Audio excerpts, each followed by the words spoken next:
You are walking in the street of Moscow in the 16th century during the tumultuous time of Ivan the Terrible. As you're walking in the street, you saw a group of great and tall men with great swords, great muskets, great beards, and red coats and red hats. Those men were the elite of the Russian army of their times, and their name was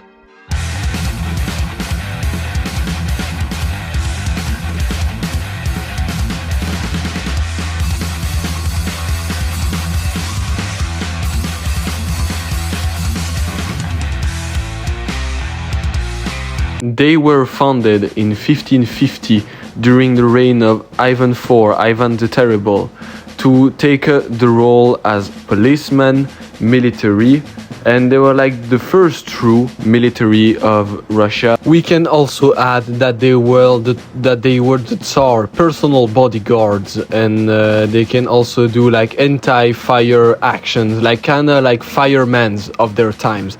So they had a lot of different tools for them: military, policemen, firemen, Tsar personal guards, and they were the most elite troops of Russia at that time, whose name was the Duchy of Muscovy and was not as big as the Russian Federation today. Were also used after Ivan IV. They were also used during the Smuta, the time of troubles in the 17th century, and they helped to retake Moscow. Also, during the time of Ivan IV, they also participate in wars against Sweden in the Baltic states at the same period.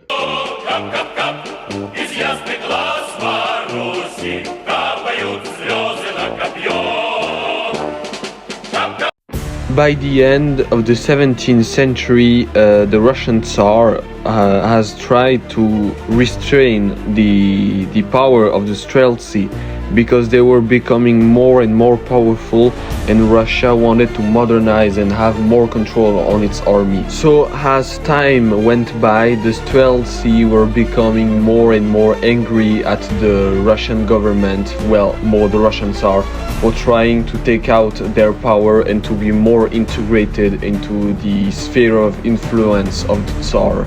So this is why in 1682 they will have their first conspiracy and uprising that will fail. In 1682, the Tsar Fyodor died, and his sister Sofia tried to use the power of the streltsy they had politically and military to take power for herself. And she will use her mind. She will make them think that the Tsar was poisoned by political opponent. And the streltsy were so good at fighting and in political influence, they actually made her come to power, which was a great success for her, but that will not last forever. Because not long after she has taken power, her brother Peter, who was only 17 at that time, Peter, who will be later in history Peter the Great, the first Russian emperor, forcibly removed her from power with the help of his family, and they made her into a convent, an Orthodox one, where like she spent the rest of her days. But it was absolutely not the end, because Sofia would want to retake power once again. So there was a second uprising of the streltsy, who was also conspired by her. Approximately 4,000 streltsy march on Moscow with the hope on retaking Moscow and put Sofia back in charge. Peter I will move his army, approximately 4 regiments of fighters, and the battle will be swift, and this will be a decisive victory for the side of Peter I, where after the battle all the streltsy who were captured will be brutally executed, hanged, chopped, and everything you can imagine. There's even a famous painting who was made by that of the streltsy being executed with some of their families inside of Moscow. It is estimated there were more than 1,000 of streltsy executed, with even some of them being buried alive and being decapitated. And like some of them will not all be executed.